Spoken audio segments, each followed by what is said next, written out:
Hello' মাই dear friends, আজি আকৌ এটা নতুন ভিডিঅ'লৈ সকলোকে স্বাগতম জনাই আৰম্ভ কৰিবলৈ লৈছোঁ তোমালোকৰ অৰ্থাৎ HSLC এক্সাম 2020 হৈ যোৱা সাংস্কৃতিক ইলেক্টিভ ছাবজেক্টৰ কুৱেশ্যন পেপাৰ লৈ।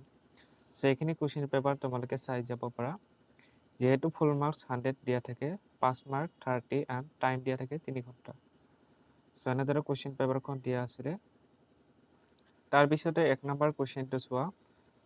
যি 9টা লিখিব লাগিব ইয়াতে। এই নম্বৰটো দিয়া আছিলে দ্য মনুসংহিতা ইজ এ জোকেল মানৱ ধৰ্ম শাস্ত্ৰ। ইয়েছ অৰ নো এইটো লিখিব লাগে। তাৰপিছত B number, C number, D number এইবিলাক দিয়া আছিলে। তাৰপিছত 3 নম্বৰটো ফূৰ্তি শব্দটো এটা সংস্কৃত প্ৰতিশব্দ দিয়া। চ' এনেকুৱা ধৰণৰ প্ৰশ্নসমূহ দিয়া আছিলে, চাব পাৰিছা। তাৰপিছত নেক্সট কুৱেশ্যন চোৱা। এনেদৰে দিয়া আছিলে আই নম্বৰটো ইন দ্য ড্ৰামা বিক্ৰমৰিশ্যম the story of Vikram and ডেছ ইজ নাৰ্ড। এনেকুৱা ধৰণৰ দিয়া আছিলে। চ' এনেকুৱা ধৰণৰ তাৰপিছত আই নম্বৰটো অসমীয়াত পঢ়িলে হ'ব। তাৰপিছত উপযুক্ত শব্দেৰে খালী ঠাই পূৰণ কৰা, এইটো আহিছিলে। খালী ঠাইত লিখিব লাগে। তাৰপিছত 2 নম্বৰটো চোৱা। 3 নম্বৰটো দিয়া আছিলে ইয়াত উল্লেখ কৰা 4টা বস্তু কি কি। তাৰপিছত 4 নম্বৰটো দিয়া আছিলে বান্দৰৰ দলপতিজন কি উদ্দেশ্যেৰে পদুম ফুলেৰে ভৰপূৰ সৰোবৰটোলৈ গৈছিল।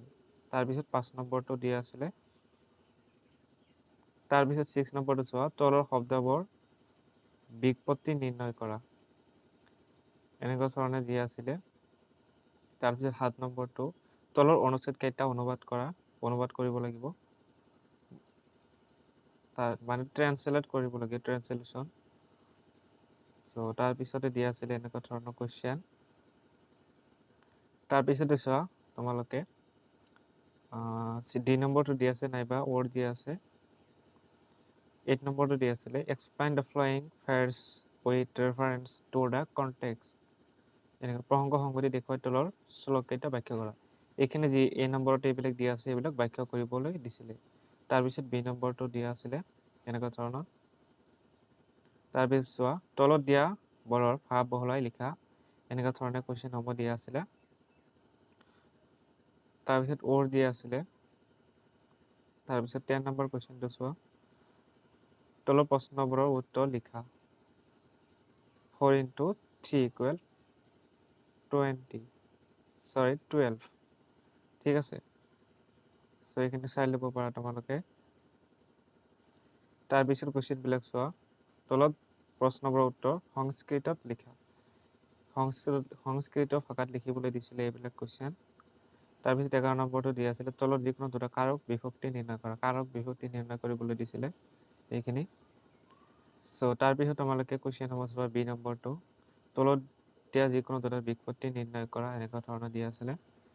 তাৰপিছত 12 নম্বৰটো এনেকুৱা ধৰণৰ তলত যিকোনো দুটাৰ শব্দৰূপ লিখা, শব্দৰূপ লিখিবলৈ দিছিলে। তাৰপিছত চোৱা বি নম্বৰটো। চি নম্বৰটো চোৱা name and expound any two of the following. তলত যিকোনো দুটাৰ ব্ৰেস বাক্য লিখি সমূহৰ নাম লিখা।